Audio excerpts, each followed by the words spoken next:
John Jacob Astor was born on July 17, 1763 in the small town of Waldorf, which was then part of the Holy Roman Empire and is now in Western Germany. He was born into a family of butchers and innkeepers, and his parents were of humble means. Astor received very little formal education during his early years, but displayed a natural curiosity and a keen interest in business from a young age. John Jacob Astor was a German-American business magnate, investor, and fur trader who lived during the late 18th and early 19th centuries. He is often referred to as one of the first prominent American multimillionaires and was a crucial figure in the early development of the United States. In the late 18th century, Europe was experiencing political upheaval, including the American Revolutionary War and later the Napoleonic Wars. These conflicts disrupted the European economy and created an atmosphere of uncertainty and opportunity. Like many others, Astor saw the potential for a better life in the relatively new and less crowded land of America. In 1783, at the age of 20 years old, John Jacob Astor decided to take a bold step and immigrate to the United States. He arrived in Baltimore, Maryland, with little more than a few musical instruments to sell and a strong work ethic. Astor's early years in America were marked by a series of humble jobs and small business ventures as he sought to establish himself in his new homeland.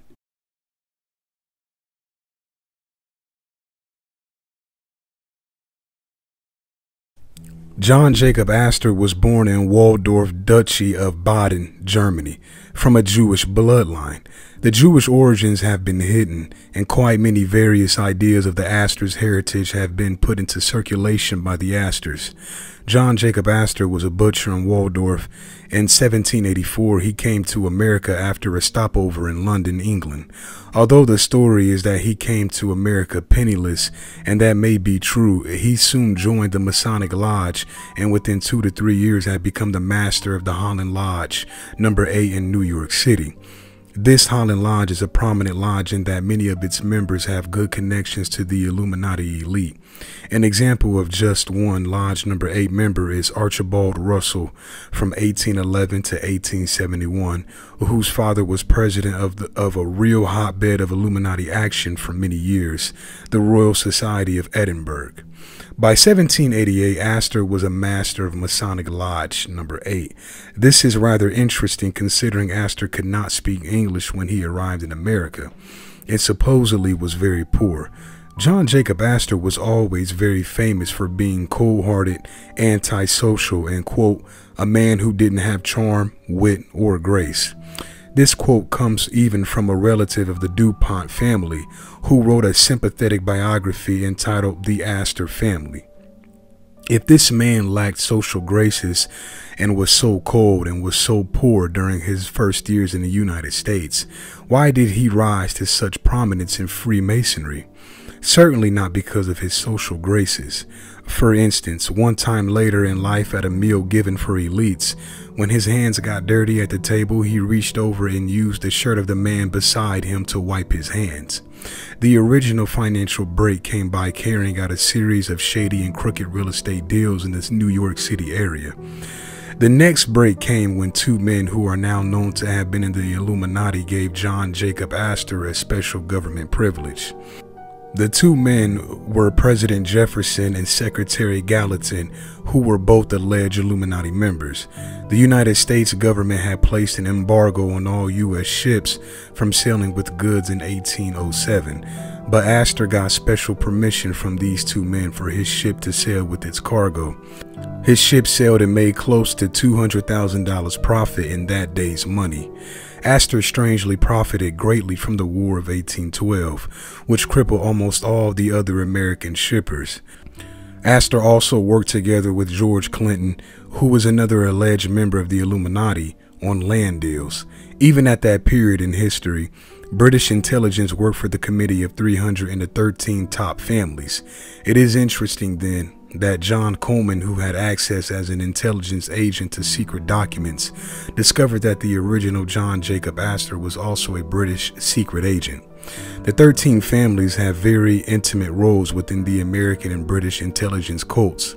Before 1817, John Jacob Astor entered into the fur trade and remained the biggest player in the fur trade until he got out of it in 1834.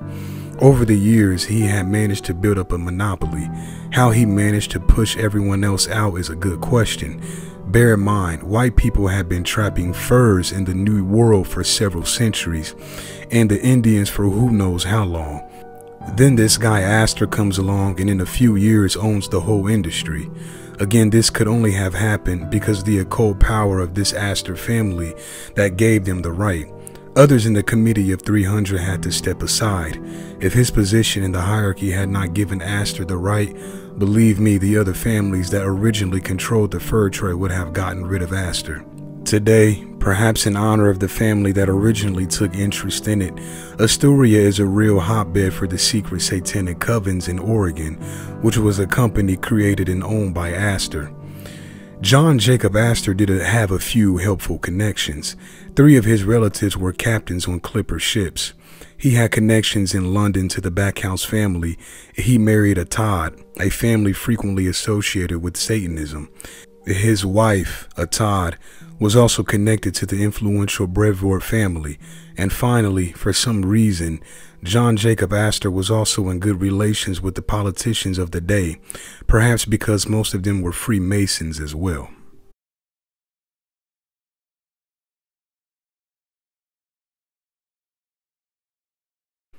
For a few years, John Jacob Astor had participated in the opium trade, but in 1818 he publicly quit running opium to China.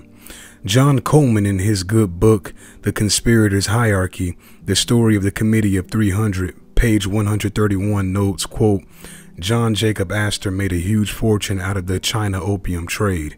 It was the Committee of 300 who chose who would be allowed to participate in the fabulously lucrative China opium trade through its monopolistic BEIC, and the beneficiaries of their large remains forever wedded to the Committee of 300. Interestingly, another top 13 family, the Russells, was also one of the lucky ones to get a slice of the China opium trade. It is clearly repeated from history that Astor was privy to inside information in the government and maintained his courier system. John Jacob Astor bought up large amounts of land in New York, which land greatly increased in value. The financial panic of 1837 allowed him to foreclose on a large number of mortgages. John Jacob Astor's wealth continued to skyrocket. As one biography said, quote, when it came to a question of principle versus profit, Astor was a practical man. Put simply, he had no scruples. Astor had a reputation for being a ruthless landlord. He also had the reputation of not paying his legitimate debts.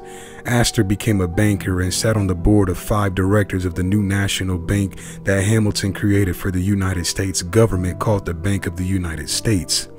Astor owned a large block of the stock of the Bank of the United States.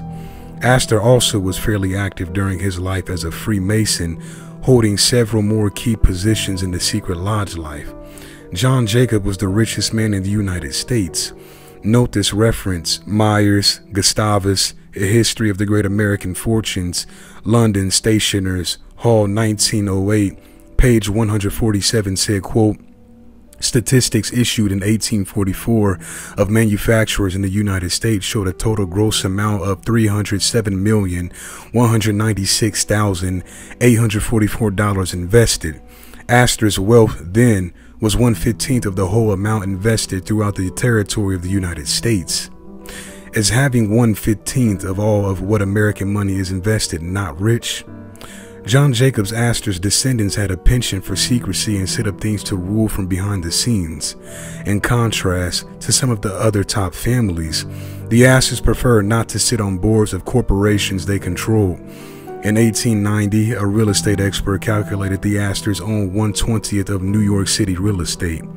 After making their fortune while residing in the New York area, the Astors by and large have all gone to England. They still wield great financial power in the United States through proxies. Forum magazine, November 1889, commented that authorities estimated the Astors were worth $300,000. but that figure had to be an underestimate. Today, my estimate of the Astors is that they are worth over $40 billion. One of the many foundations that Astors created was the Vincent Astor Foundation, which is controlled from England by the Astors and has in the range of 100 million tax-exempt dollars. The Vincent Astor Foundation has typically given to Catholic and Episcopalian needs, among other things. They also give money to agencies opposed to private ownership of guns. They give money to New York's public library. Imagine how much influence that gives them when the library is receiving regular help for general support. A 1971 foundation directory stated that the V. Astor Foundation had its present emphasis on preventing juvenile delinquency. Why wouldn't one trust the Astors in helping out with law enforcement? The William Waldorf Foundation states that its purpose is the promotion of mutual understanding and the diffusion of knowledge and culture among the United States and the dominions, colonies, and countries of the British Commonwealth. This sounds very similar to the public statement of purpose that the Secretive Pilgrim Society has given out to those who need something about them. Assets for this foundation are a mere $64,000. Vincent Astor, who is now deceased, was a member of 41 private clubs. To give an idea of how much power just one of the many Astor men wielded, some of the businesses Vincent was involved in includes: number 1, director of the American Express Company, director of the Atlantic Fruit and Sugar Company, director of the Chase Manhattan Bank of the Rockefellers, director of City and Suburban Homes Company, director of the Classical Cinematography Corporation, director of the Cuban Dominican Sugar Company, director of Great Northern Railroad, third director of the Central Railroad, director of Intermercantile Marine Company, director of the National Park Bank of New York, director of the New York County Trust Company, director of the Weekly Publications Incorporated, director of the Western Union Telegraph, trustee of New York Zoological Society, advisor to Bankers Trust of New York, and member of the National Institute of Social Sciences. Now notice these last two, like so many elite control organizations, are heavily involved in the spread of the evolution theory. Just like the Rothschilds, DuPonts, and Rockefellers, the Astors always set one of their Astor males as the head of the entire family. The headship is passed down as a birthright within the different branches of the family, just as any king passes on his throne.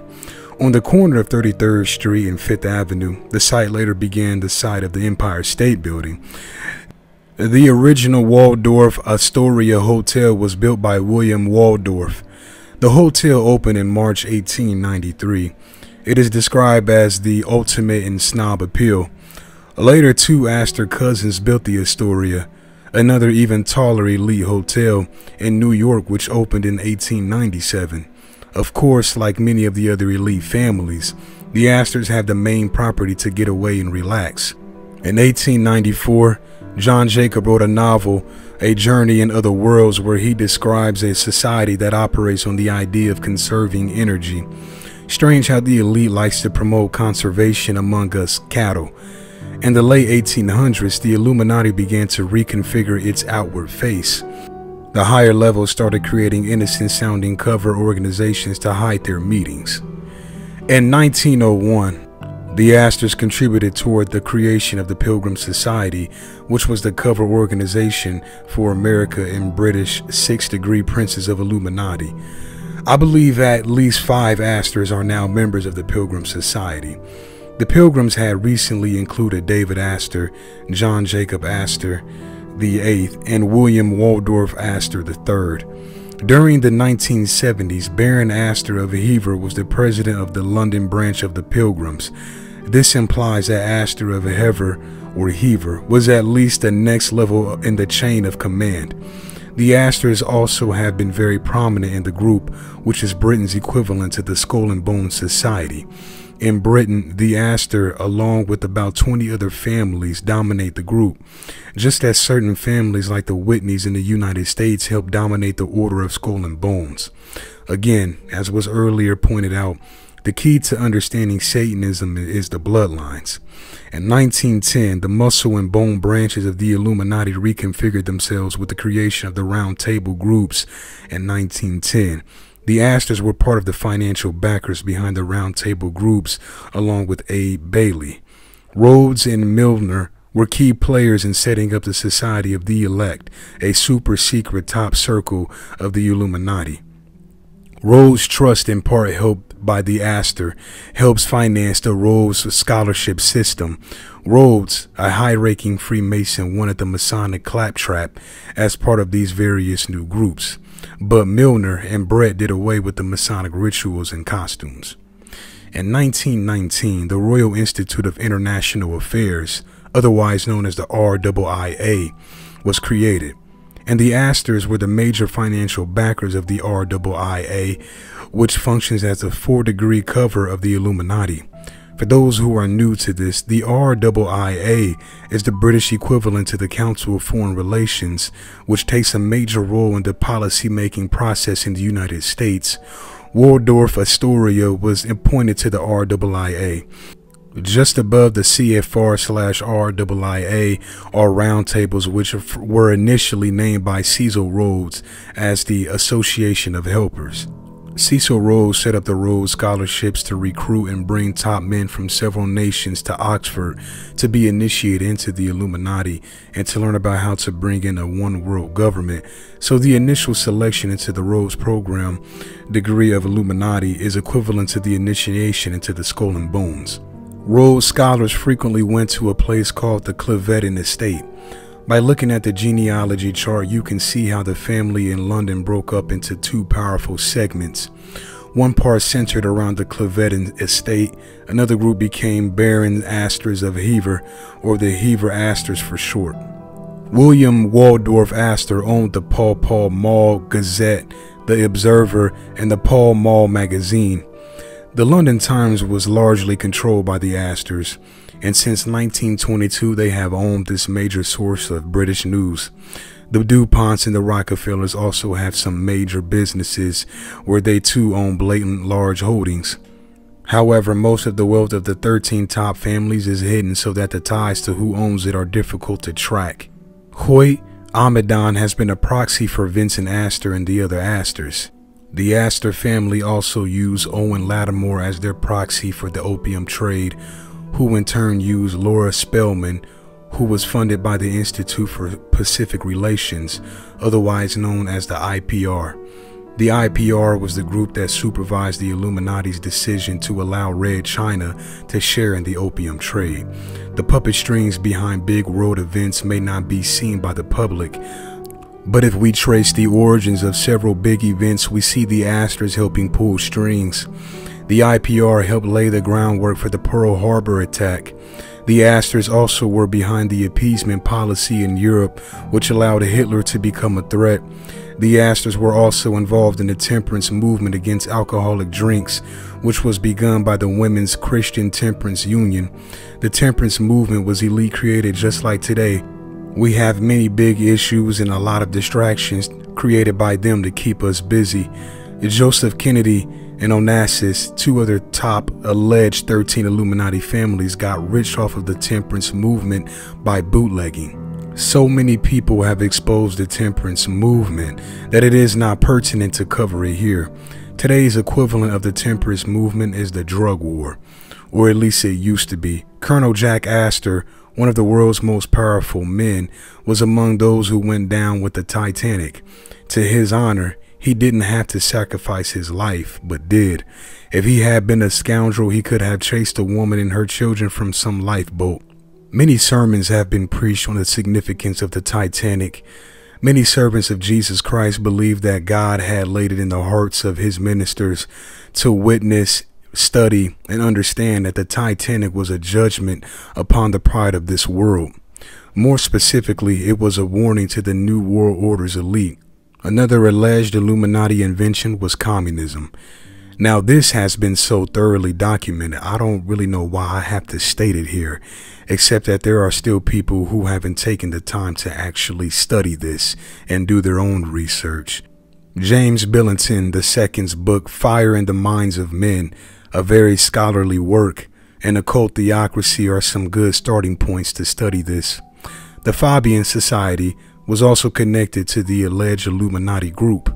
For instance, the Illuminati Prince, Professor George Edward Gordon Catlin, Pilgrim Society member, was a member of the Fabian Society's executive committee. The Fabian logo is a wolf in sheep's clothing.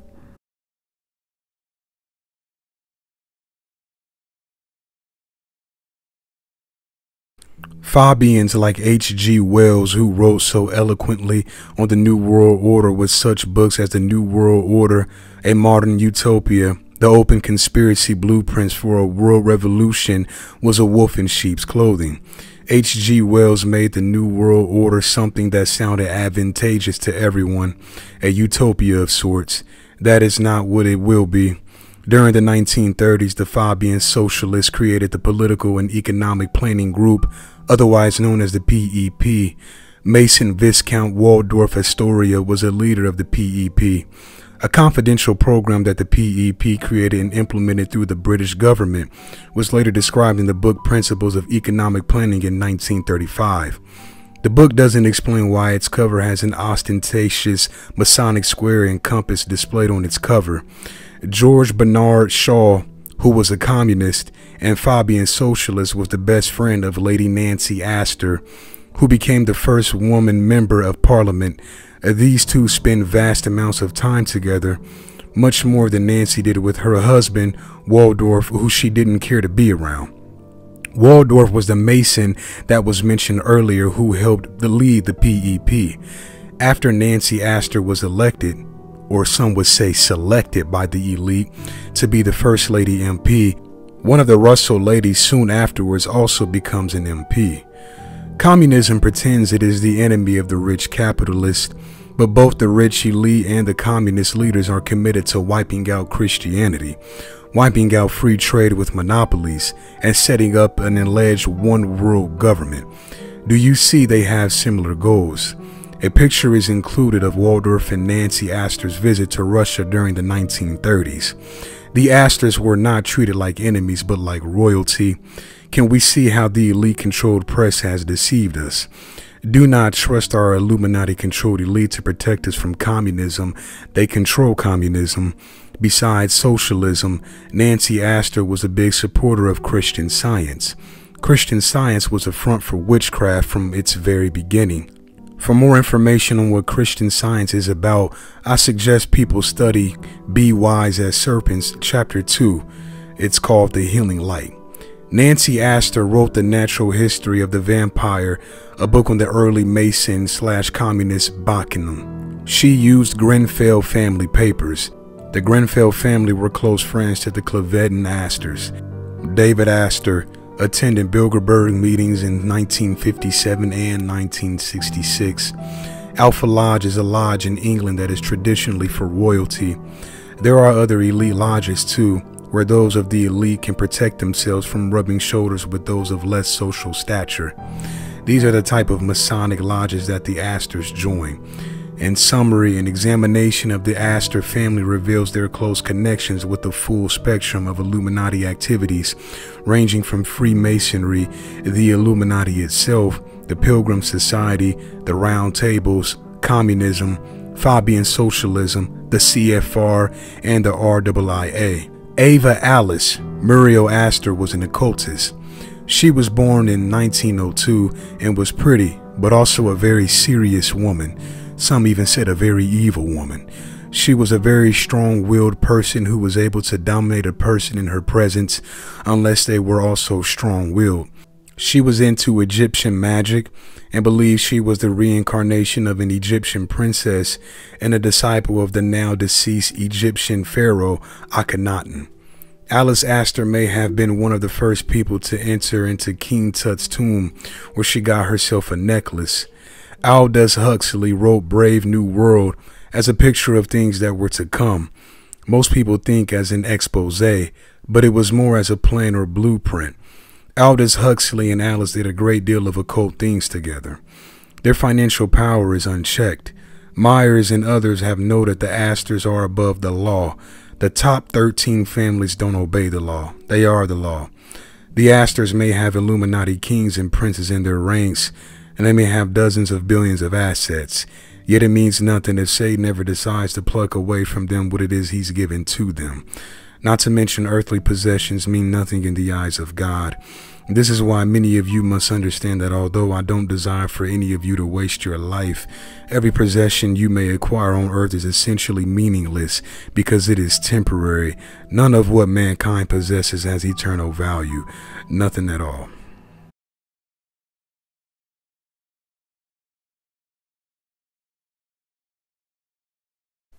The Astors have come up with various origins for themselves, and those or against the family have added even more ideas. One strong possibility is that the Astors are descendants of the Astor family found in southern Italy before the 1600s. The most likely meaning of the name is that both Astorga and Astor are variations meaning Astarte, which is the mother of the occult. Her name is also Semiramis. In Babylon, the Trinity was Nimrod, the sun, Semiramis, the moon, and Tammuz, the morning star. In Egypt, these gods were called Osiris, Isis, and Horus. The pictures and statues of Isis and Horus were renamed by the Roman Catholic Church as the Virgin Mary and the Christ Child. The family may have moved from Savoy to Waldorf, Germany. Although it is not a certainty, the best explanation from the available clues indicates that Waldorf's coven has some important personages in the witchcraft satanic system, and that Johann Astor's family had power. At that time in Europe, the Astor family had no chance to turn their occult power into success. The power and class structure in Europe was rigid and gridlocked. The boundaries between peasants and aristocracy were solidly in place. So the family looked to the New World to transmute their position in the satanic hierarchy into financial wealth and power. Johann Astor in Waldorf was only a butcher. His best son, John Jacob Astor, born 1763 to 1848, was selected to establish the House of Astor in America.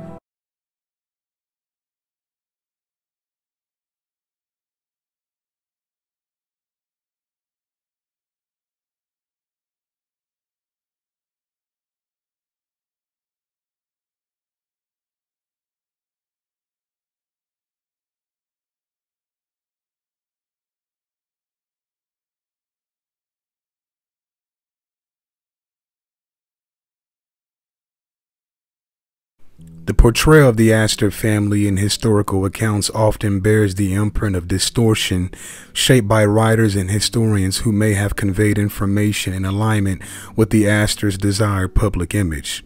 Books about the Astors tend to present a mixture of believable and unbelievable material, blending fact and fiction.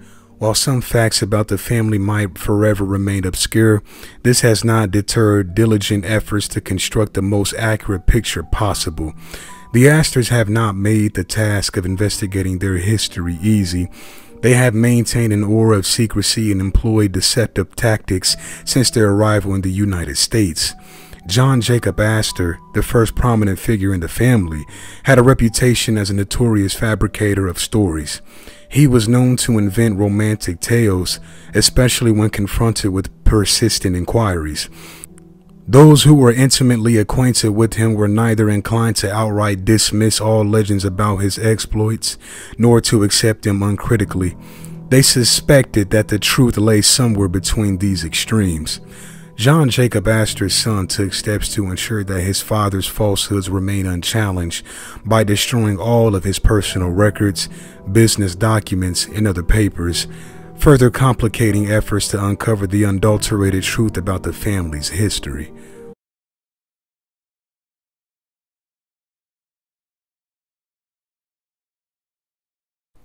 William Backhouse Astor, the son of John Jacob Astor, gained notoriety for his harsh treatment of the thousands of people who rented properties from him in New York City. Tenants in his building endured deplorable living conditions, which led to repeated riots as they protested against the squalor. Regrettably, Astor consistently ignored their complaints, and the police quelled their uprisings. Shockingly, only half of the children born to his tenants survived to the age of 20.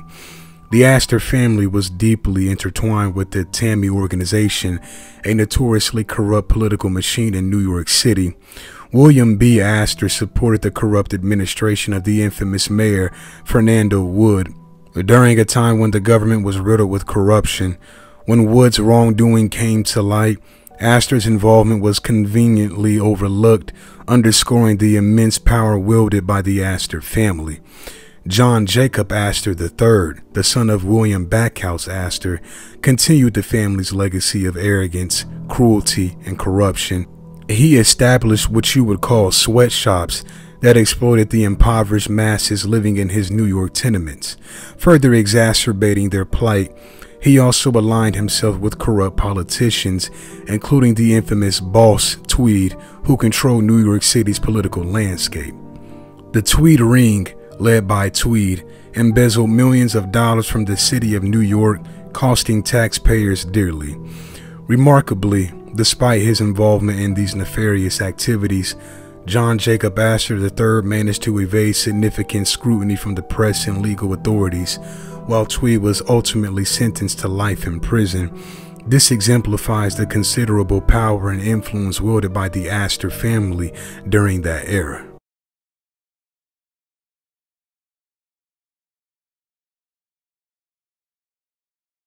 The world is merely a stage, folks, and many of you are too blind to see it.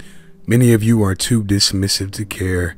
Many of you are too prideful to do the research and ask follow-up questions. Ask each other important questions, and ask yourself very serious questions. Do you think you going out protesting is going to change the world? Do you think taking a stand is going to cause a universal change in character for every human on earth? Do you think you can still sit comfortably in your unbelief that there's a malevolent being out here who pulls the strings of many? You don't think that's real? Do you still think there isn't a God in heaven that exists? Do you still not think that there is an elite class here in America, in the United Kingdom, all over the world, who control this world? You don't believe that that's real. You don't believe that power at that level exists still. You still think your president has your best interest. You still think the prime minister of your country cares about you. I told you all that I am not in any need of any foolish experience, and I meant just that. Plus, a fool cannot stop themselves from being just that, so I could never be one.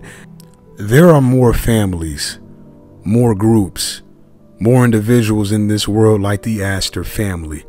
These people can cause more damage than any of you people can take, than I can take, especially people here in America. Many of you are so lost and deceived, you've convinced yourselves that your political party of choice will save you. Even worse and more foolish, many of you have convinced yourselves that you can simply put all of your trust and faith into your own cleverness. You think you are that clever, huh? Folks, those who solely trust in their cleverness are fools. There's a spiritual battle that is ongoing, and you people need to wake up. All that crying, complaining, and walking around sad and feeling defeated, closing your ears to sound doctrine, and closing your hearts and minds to the truth will lead you to destruction. Goodbye. I'm the man, facts, bro. Lot of haters, tell me where they at, though. I'm the new pop, all I do is rap, though. Want me on your song?